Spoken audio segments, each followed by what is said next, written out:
Krishna Krishna Hare Hare Hare Rama Rama Rama Hare Hare, Hare Krishna, Krishna Krishna, Hare Hare, Hare Rama,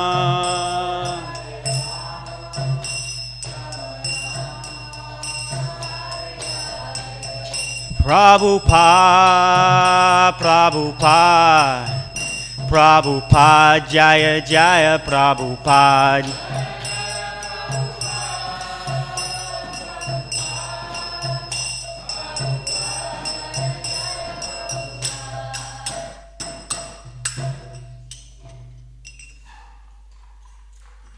All glory to Radha Govardhana ki, Srila Prabhupada ki, Srimad Bhagavatam ki.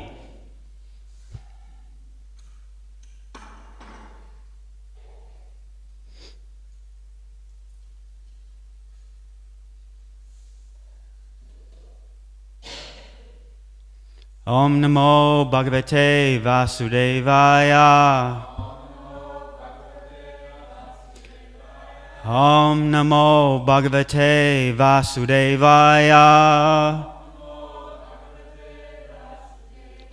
Om Namo Bhagavate Vasudevaya.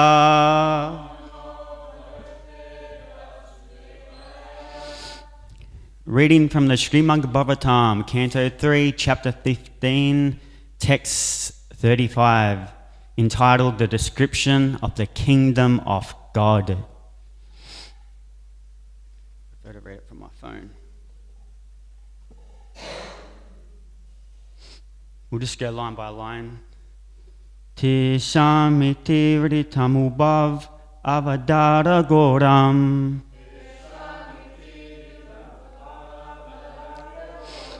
Tishamiti Vritamubhav Avadara Goram. Tam Brahmadandam Avivaranam Astapugai. Sandyo Hare Anucharu Vuru Bibryatas Dat. Paragraha Vatatam Itikatarina.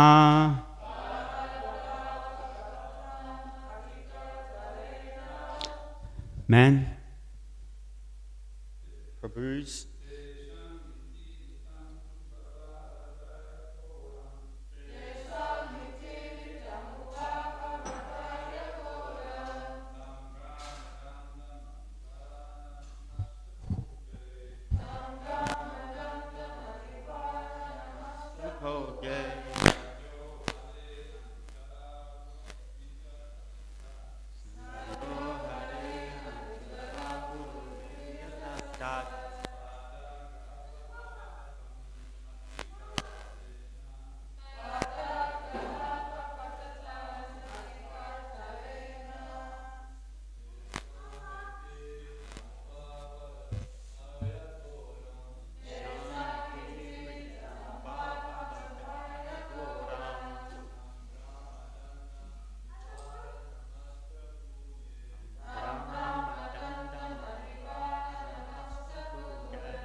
Okay, word for word now.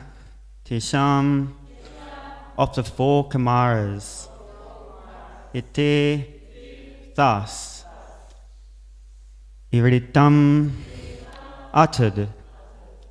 Ubu both doorkeepers. Avadara understanding. Goram terrible. Tam that. Brahmadandam curse of a Brahmana. Anivaranam not able to be counteracted. Astra Pugai by any kind of weapon. Sadhyaha at once. Hare of the Supreme Lord. Anuturu devotees. Uru very much. Bibrataha because fearful. Tat paragrahu gasping their feet. Apatatam fell down. Ati Katarina in great anxiety. When the doormen of Vaikuntha Loka, who were certainly devotees of the Lord, found that they were going to be cursed by the Brahmanas, they at once became very much afraid and fell down at the feet of the Brahmanas in great anxiety. For a Brahmana's curse cannot be counteracted by any kind of weapon. Purport by Srila Prabhupada. Srila Prabhupada ki. Although, by chance, the doorman committed a mistake by checking the Brahmanas from entering the gate of Vaikuntha, they were at once aware of the gravity of the curse. There are many kinds of offences, but the greatest offence is to offend a devotee of the Lord. Because the doormen were also devotees of the Lord, they were able to understand their mistake and were terrified when the four Kamaras were ready to curse them.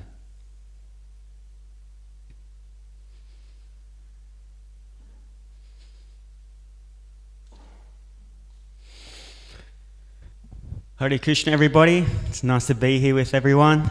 I'd like to ask for the blessings of the senior devotees that I may see something of value today while I sit here. So first of all, I'm going to cover some stories within the Bhagavatam about curses and go deeper into that. But as we read the Bhagavatam, we often see when curses are laid down, we see the person who's being cursed, or the personality who's being cursed, they persevere and they overcome this. It's going to be very inspiring. So today a lot of my class is going to be about adversity and overcoming difficulties. But first I want to cover what Srila Prabhupada said in the purport, which is word for word. There are many kinds of offences, but the greatest offence is to offend a devotee of the Lord. So I'm going to start today with a story from the Srimad Bhagavatam, which involves Ambarish Maharaj. I'm sure some of you have heard this story before. So Ambarish Maharaj, he was a great king back in the day, an emperor, and not like the kings today who just like sit in a palace and they don't do too much. The kings back then, they were very pious people and they took care of all the citizens upon the planet. They were really amazing personalities, gave so much to the Brahmanas, who were the head of society. So at this time, Ambarish Maharaj, he was worshipping the personality of Godhead in Vrindavan Dham. And it was Dwadashi, so the day after Ekadasi. And Durvasa Muni appeared in his place. Durvasa Muni, another great personality, a Muni. So he appeared in his house, and so he was going to feed Durvasa Muni. This is what you do when a personality comes to your house. You offer them food, a drink, a place to sit. But first of all, he wanted to take bath. So not like we have these days where you just go to the shower and have a shower. You would go down to the local river and take bath. So he goes down to the local waters and he takes bath. And he drinks a little bit of water while he's at it. And Devasa Muni, being Devasa Muni, he knew what happened. So Ambarish Maharaj gets back to his own place, and Devasa Muni is furious because he's broken his fast in an incorrect way. And it is said within the Bhagavatam that a fire demon comes out of Devasa Muni's hair at Ambarish Maharaj. And Ambarish Maharaj, not only was he a great emperor, but he's a great devotee of the Lord. And this is where we're going to see what happens when we offend a great devotee of the Lord, or a devotee of the Lord. So Krishna, seeing this, set out his Sudan chakra, so the spinning disc, to take down the demon and Devasa Muni, because they offended Ambarish Maharaj, the great devotee of the Lord. So Devasa Muni's freaking out. So he starts running. And he goes to Lord Brahma. Lord Brahma, please help me. Sudan Chakra is trying to get me. He's like, I can't help you.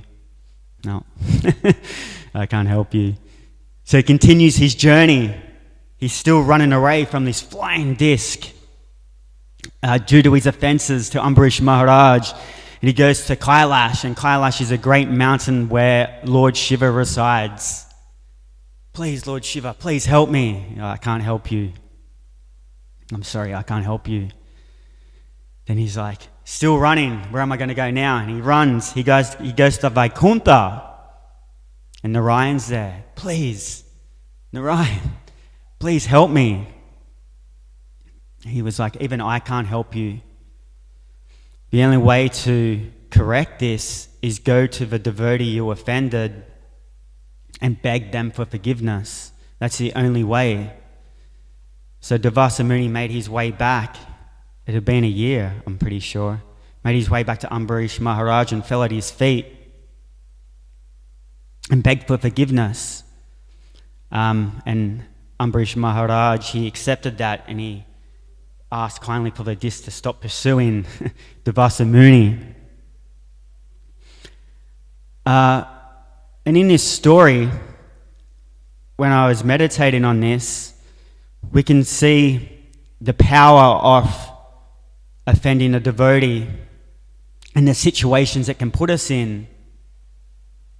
But it also shows us, even though we may slip up, we may commit offenses, we may slip up and we might trip and fall within our own Krishna consciousness.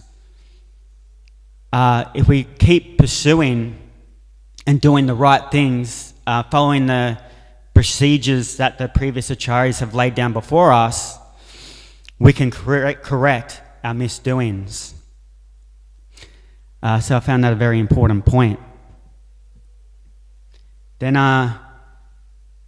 next, I want to move on to King Nirga, so another great king from back in the day. So Krishna's family, Samba, Pradyumna, Gada, etc., they were going on a picnic. And they were quite thirsty. You know, you go on a picnic, the sun's out, you need some fluids. And they decided, we need a drink. So they go to a well, and they look inside the well, and there's a great big lizard in there. Like, oh my God, look at the size of this lizard within this well. So Krishna's family, they run back home, and Krishna's there, and they relay the pastimes, what they'd just seen. This huge lizard in the well. And Krishna, being, the kind friend to all, Avestasava Bhutanam, he's like, I'm going to go and check this situation out. So Krishna makes his way to the well, and he looks down, and these huge lizards in there. And he reaches his hand down into the well, and upon touching the lizard to pull him up, boom! This beautiful molten gold demigod emerges from the lizard's body. Beautiful, tall, handsome, beautiful jewelry, gems.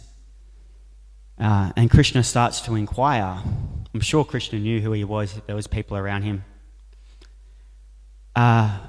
Who are you? You were this lizard down in the well, and now you're this amazing demigod.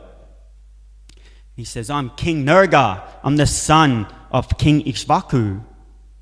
And I was a king. I was ruling. I did many great things in my life. But I slipped up and I made some offenses. I made some offenses to some brahmanas. I was given in charity a lot. And he said within the Bhagavatam that he said along the lines of he gave as many cows as dust on the planet or something to the brahmanas. So back then, brahmanas were very looked after. But he slipped up and he made a little mistake.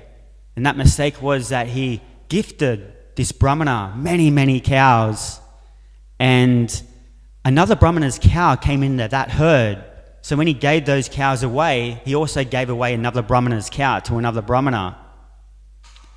And that brahmana realized, whoa, that's my cow. You can't give away my cow. You should never give something to someone and then take it away to give it to someone else. So these two brahmanas are at it. That's my cow, that's my cow, that's my cow. And he's like, whoa, let's just sort this out. How about I just give you like a few hundred cows to cancel it out? Everyone's happy. No, we want this cow. That's my cow. The other brahmanas, that's my cow. So he caused great disturbance to those brahmanas, even though it was a little mistake, but he still offended those brahmanas. And it is said further within the story of the Bhagavatam that when he got to the end of his life and he left his body, King Nurga, that he came before Yamaraj. He's like, okay, you've got this certain amount of time off, you've got this amount of piety, but you've also done some negative things within your life. So it's just a small little bit that you've got to suffer for the bad things you've done here, these offences towards the brahmanas. But the good you've done, that's going to be a long time. So which one do you want to do first? Do you want to go to the heavenly planets first, or do you want to go to the hellish planets first? I don't know if anyone's ever read the book, Eat the Frog, I think it's called. It's a business book. It's about doing the hardest thing first. So King Nurga, he said, I'll go to the hellish planets first. And so his hellish condition was to become a lizard. So that was due to his offences towards the brahmanas. So we've always just got to be very careful. But again, within this story, even though he was put into such a hellish condition, this lizard within a well, it is said, he starts to talk to Krishna. He said, I never forgot you. And I was thinking about this story. And even though he tripped up and he made a few mistakes and he was put into some uncomfortable situations due to his past misdeeds, he always focused on the main thing, and that main thing is Krishna. And I was thinking once again about adversity and overcoming difficulties within our own life. We may be put into difficult situations in our own Krishna consciousness. We may get hurdles placed before us and certain obstacles that we overcome. But by reading these stories from the Srimad Bhagavatam, we can draw lots of inspiration, because we're seeing these devotees, either it's committing offences or slipping up, and they're put into these quite horrible positions, but they always keep their mind focused on Krishna, the Supreme Personality of Godhead. And by doing that, we see the benediction that they finally get. With King Nurga, he finally got, he loved Krishna so much, and he served all the brahmanas throughout his reign as king. He was always meditating on Krishna, and although he experienced a little bit of that hellish condition, he finally got to see Krishna face to face. Yeah, so always looking at ways how we can overcome adversity. And while I was thinking about that, I thought of a devotee who's overcome a lot of adversity, and I think one what stands out for a lot of us is Dhruva Maharaj. So Dhruva Maharaj, another great personality, lived a very interesting life and brought into a very interesting family. So Dhruva Maharaj, once again, a great personality. He was born into a family. His dad was King Uttanapad, and his mother was Suniti, and his mother-in-law was Suruchi. So it is described that Su is like increasing, like boundless, like growing, expanding. So Ruchi's like beautiful. So Ruchi's ever increasing. The beauty's expanding. So very, very overwhelming. Then you've got his mother, who is Suniti, and that's like, well-behaved, very well-behaved. And that's increasing. So Dhruva Maharaj's father, Uttanapad, was much more attracted to his stepmother. So that leads us to the story of this one time when Uttama, who is Dhruva's stepbrother, goes and runs onto his father's lap while he's sitting on the throne. And little Dhruva Maharaj, he's like, oh, I want to do that also. I want to go and sit on my dad's lap on the throne. And he goes to sit on his dad's lap also. And his stepmother, Suruchi, she grabs him. How dare you? You can't sit on that throne with your dad. He may be your father, but you weren't born from my womb. So you're unable to sit where your dad's sitting. You'll never be king because you were never born from this womb. So this is just a little boy getting chastised by his stepmother. So many difficulties at such a young age. And his stepmother went on to say, your only hope, you've got to go and worship the Supreme Personality of Godhead. So that's pretty good advice there. If you want to achieve success in anything in life, worship the Supreme Personality of Godhead. That's the perfection of life. So she said, you should go and worship the Supreme Personality of Godhead, and due to this, maybe next life you'll be born from my womb, then you'll be able to reign over a kingdom like your father. So young Dhruva Maharaj, he's feeling really down, a bit uninspired. He doesn't know what to do next, but he's got a longing to be where his dad is, to rule a kingdom. So he goes to his mother, Suniti, tells her what's going on, and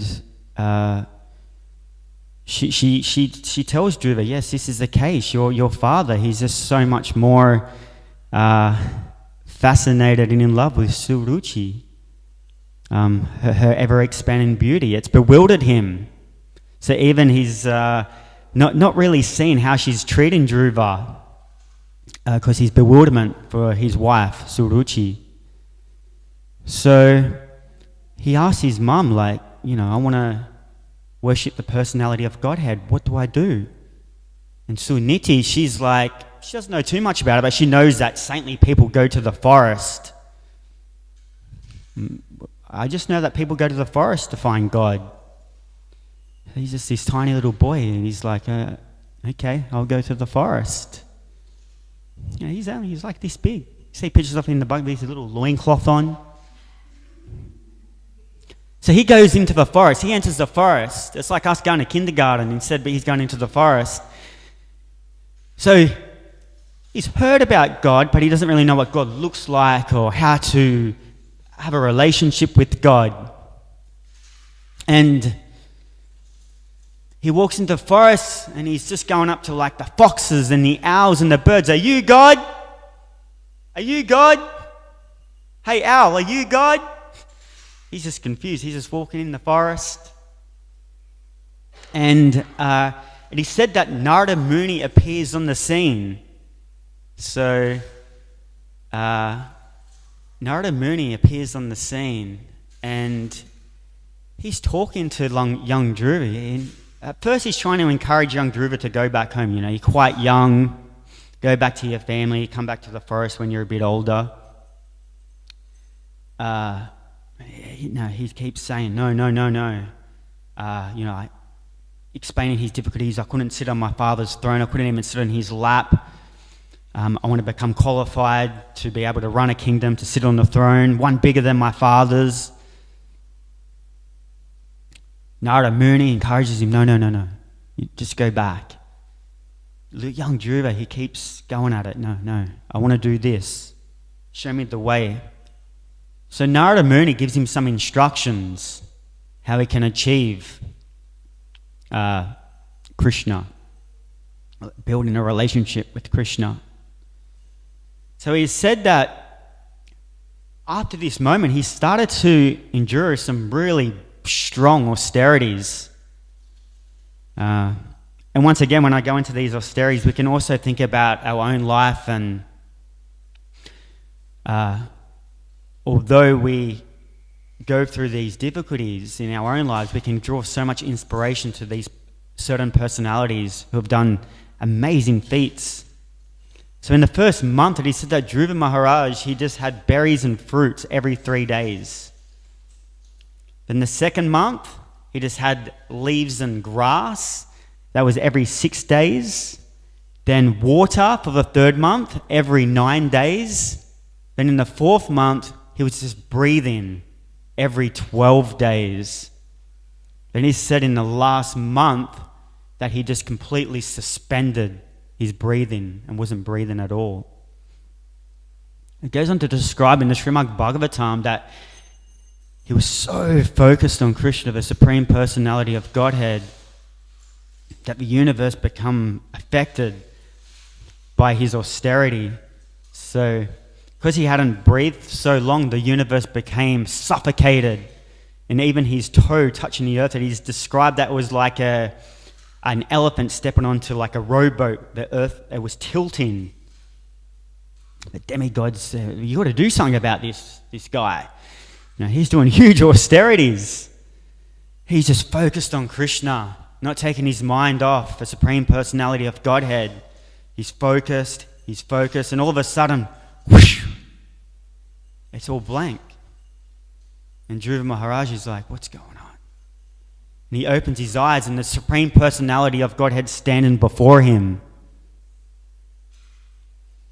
And he's just a young boy. And once again, it describes in the Srimad Bhagavatam that he's so young, he doesn't really know what to say, how to pray, how to, respect such a personality. It's the Supreme Personality of Godhead. We see, back in the 60s when the girls seen the Beatles, they just collapsed on the ground. Imagine seeing Krishna face to face. Then you'll see a picture in the Bhagavatam of Dhruva getting a conch shell placed above his head. He's this little boy like this in loincloth. So it said when that conch shell touched his head that he was then inspired and he could then offer prayers to Krishna. And he did feel, because his first desires to do what he did was to rule a kingdom and to have a throne and to have a bigger kingdom than his dad, Uttanapad. But then he really realized what his real desires was, and that was to serve Krishna. But still, he got some huge benedictions from Krishna. He was given an actual planet, the polar star, Dhruvaloka. So his own spiritual planet. And the news got back to what he had achieved. It got back to his family. Narada Muni went and told, your son, he's achieved perfection. You should see him. He's in the forest. And Dhruva Maharaj, he returned home. And, he was beautiful. He was effulgent. He'd attained the perfection. And he said shortly after that, Dhruva's dad, Uttanapad, he also went into the forest to follow in those footsteps, and Dhruva Maharaj did eventually rule that kingdom. And it said that he ruled that kingdom for 36,000 years. And when he got to the end of his life, he returned back into the forest to continue his austerities. And when it became time for him to leave his body, a beautiful golden aeroplane came down to take him to the spiritual world, and it's described that he stepped on death's head to go up into the golden aeroplane to go back to the spiritual world. And as he was flying off to his next destination, the spiritual world,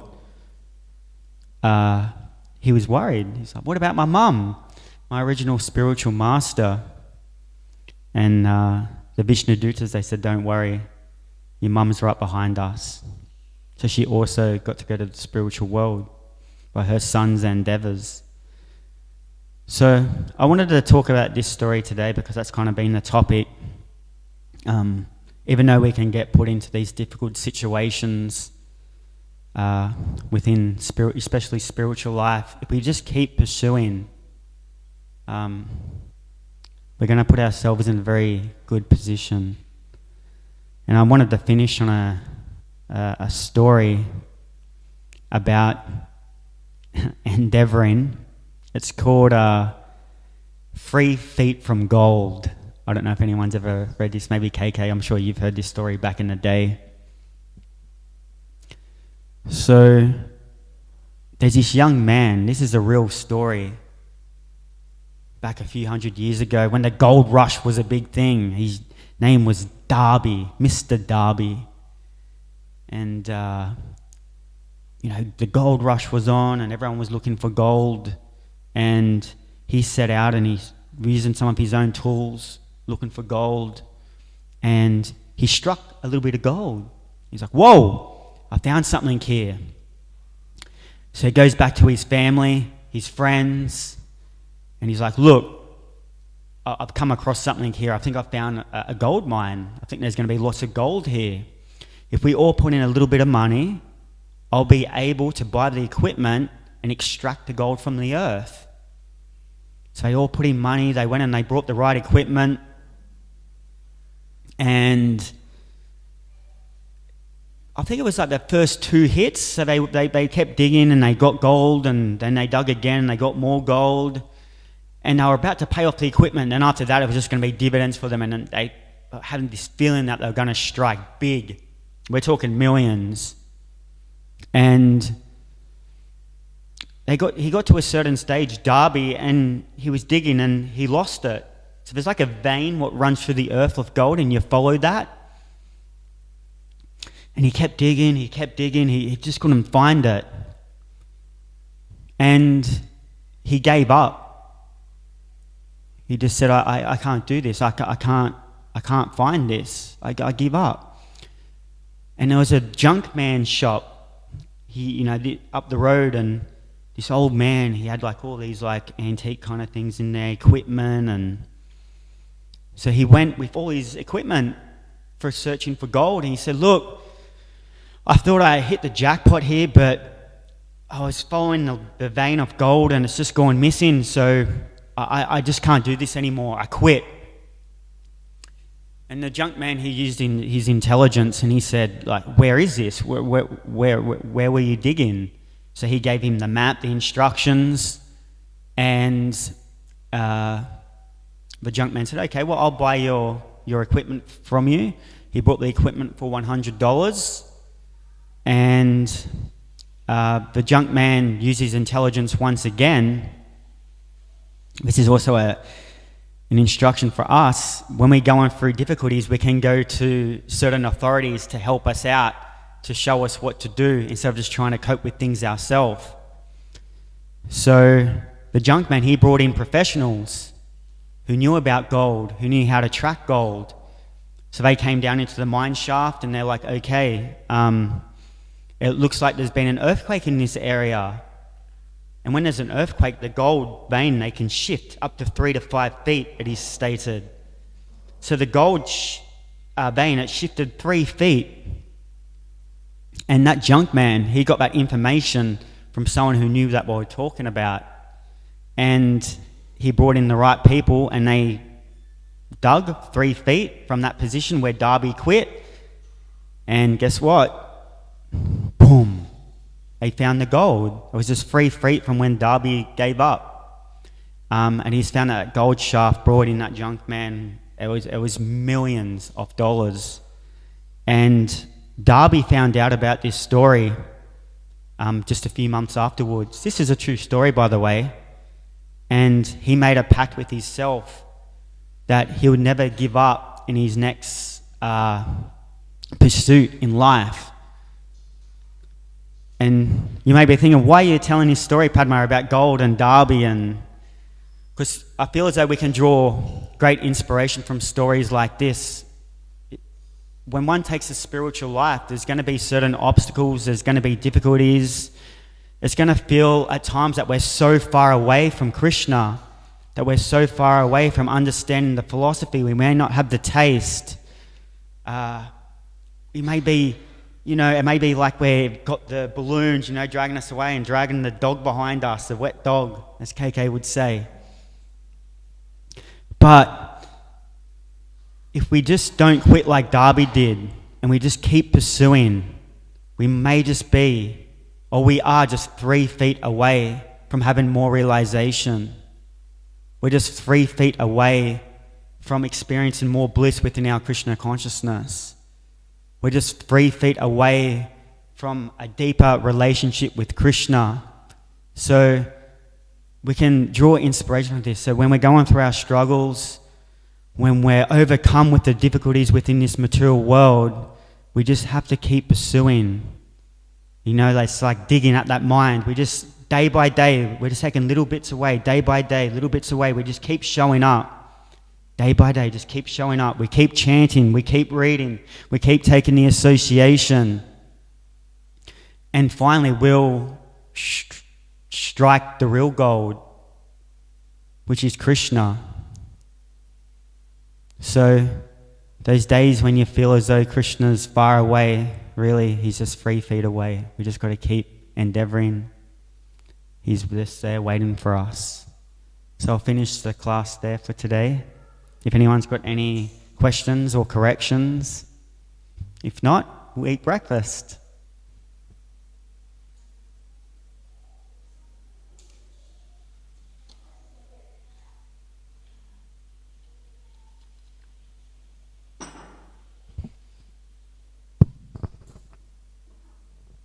Thank you for class, Padma. That was nice. Hare Krishna.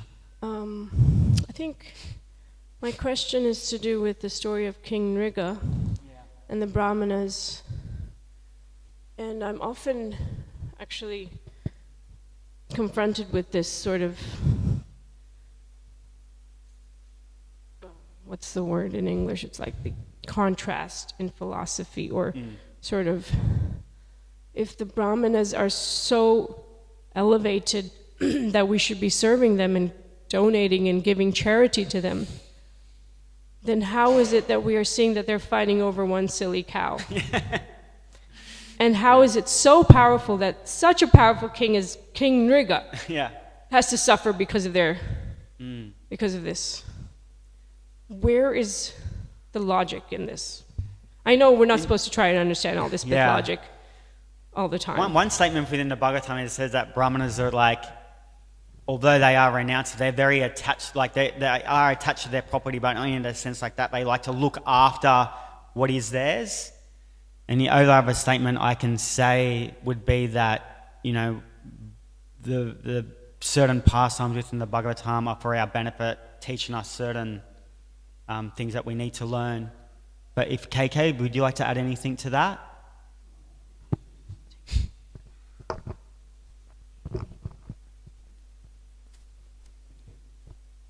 Just on that question, there's two parts to that. The karmic reaction for giving something and taking it back and giving it away, that's you take birth as a lizard. So the reaction for that, and the Brahmanas fighting, that's another situation within that.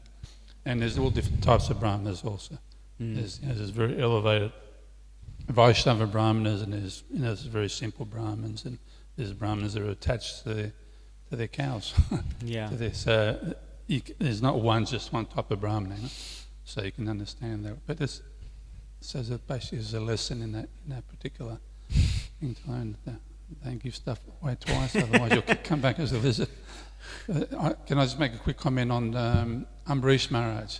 What I always love hearing about him, And specifically when that Dhruva manifested that demon, he plucked out a hair, Devasamuni, plucked out a hair. And it's described that Ambarish Maharaj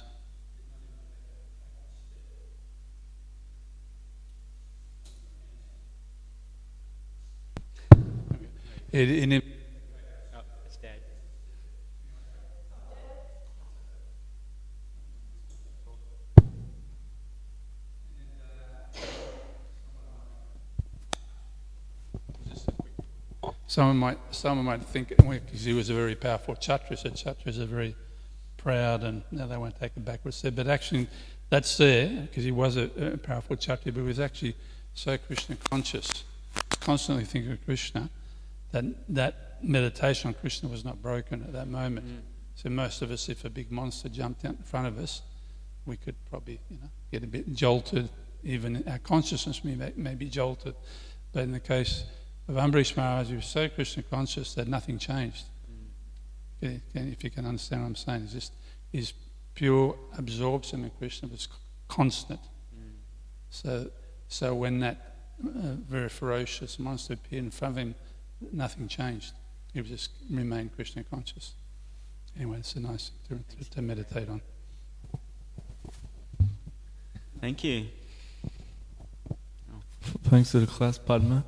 The past time about the child Dhruva who went to the forest and then he eventually got to see Krishna face to face. So does that mean Dhruva Maharaj, that was his eternal position, like that's who he always was? Because he got to see Krishna face to face like that? Or was he someone else in like a different pastime? Like is that his like eternal position as... KK, can you answer that one? That Dhruva Maharaj?